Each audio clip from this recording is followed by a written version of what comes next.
Hello all, welcome back to my channel Food Art Mania. ఇవాళ మీకు ఒక tastiest recipe చూపిస్తున్నాను. అదే chocolate butterscotch spring rolls. ఇదొక్కసారి చేసుకొని తిన్నారంటే మళ్ళీ మళ్ళీ చేసుకుంటారు. సో ఇప్పుడు ప్రాసెస్ లోకి వెళ్ళిపోదాం. ముందుగా బటర్ స్కాచ్ రోల్స్ కోసం 1 కప్పు షుగర్ తీసుకొని పాన్ లో ఈవెన్ గా స్ప్రెడ్ చేసుకోవాలి. మంటని పూర్తిగా సిమ్లో పెట్టుకొని షుగర్ అంతా మెల్ట్ అయ్యే వరకు అలాగే కలుపుతూ ఉండాలి. షుగర్ మొత్తం మెల్ట్ అయిపోయింది. ఇప్పుడు ఒక 2 టేబుల్ స్పూన్ వరకు బటర్ వేసుకొని బటర్ పూర్తిగా మెల్ట్ అయిపోయాక ఇప్పుడు ఒక 1/2 కప్పు వరకు మీకు నచ్చిన డ్రై ఫ్రూట్స్ చిన్న చిన్న పీసెస్ గా కట్ చేసుకొని వాటిలో వేసుకోవాలి. నేను ఇక్కడ కాజు, బాదం, పిస్తా ఇంకా ఎండు కొబ్బరి 2 టేబుల్ స్పూన్స్ తీసుకున్నాను. ఇప్పుడు మొత్తం ఒకసారి కలిపేసుకొని ఆయిల్ రాసిన ప్లేట్లో కానీ సిలికాన్ మ్యాట్లో కానీ తీసుకొని బాగా ఈవెన్గా స్ప్రెడ్ చేసుకోవాలి. దీన్ని పూర్తిగా చల్లారనివ్వాలి.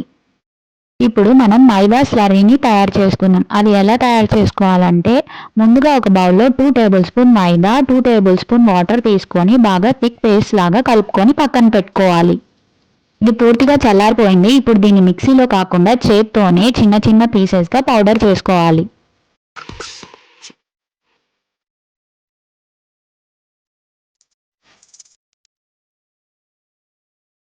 ఇలా పౌడర్గా చేసుకున్న దాన్ని తీసుకొని పక్కన పెట్టుకుందాం.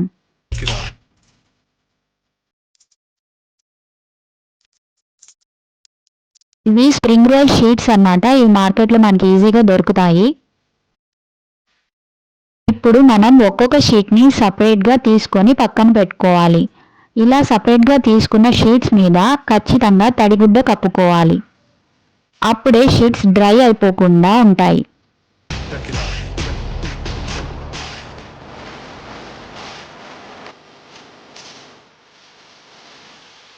నేను ఈ షీట్ని 4 ఈక్వల్ పార్ట్స్గా కట్ చేసుకుంటున్నాను. మీరు అన్ని షీట్స్ని కూడా ఇలాగే కట్ చేసుకోవాలి.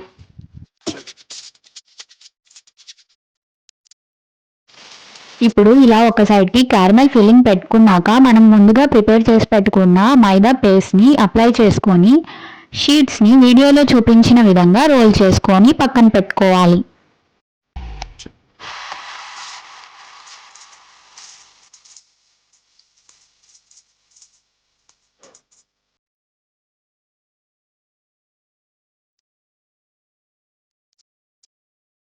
ఇలాగే మనం చాక్లెట్ రోల్స్ కోసం మనం చాక్లెట్ ఫిల్లింగ్ పెట్టుకోవాలి.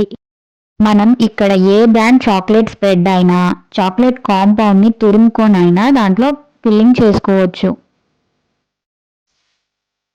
ఇలాగే మనం అన్ని రోల్స్ని ప్రిపేర్ చేసి పక్కన పెట్టుకున్న వాటి మీద కూడా ఇంకొక తడి క్లాత్ కప్పి ఉంచుకోవాలి. ఇప్పుడు మనం డీప్ ఫ్రైకి ఆయిల్ తీసుకొని బాగా వేడవనివ్వాలి. ఇప్పుడు మంటని మీడియం ఫ్లేమ్లోకి పెట్టుకొని రోల్స్ అన్నిటిని ఒకేసారి వేసుకొని అవి గోల్డెన్ బ్రౌన్ కలర్ వచ్చే వరకు ఫ్రై చేసుకొని తీసి పక్కన పెట్టుకోవాలి. ఇలాగే అన్నిటిని మనం ఫ్రై చేసుకోవాలి. అంతే, ఎంతో ఈజీగా టేస్టీగా ఉండే బటర్ స్కాచ్ అండ్ ఇంకా చాక్లెట్ రోల్స్ రెడీ అయిపోతాయి. ఇవి మీరు ఒక 10 డేస్ వరకు స్టోర్ చేసుకోవచ్చు. ఇవి మీరు ఇంట్లో చేసుకొని దీని టేస్ట్ని ఎంజాయ్ చేయండి. ఇలాంటి మరెన్నో వీడియోస్ కోసం నా ఛానల్ని సబ్స్క్రైబ్ చేసుకోండి. Thank you for watching.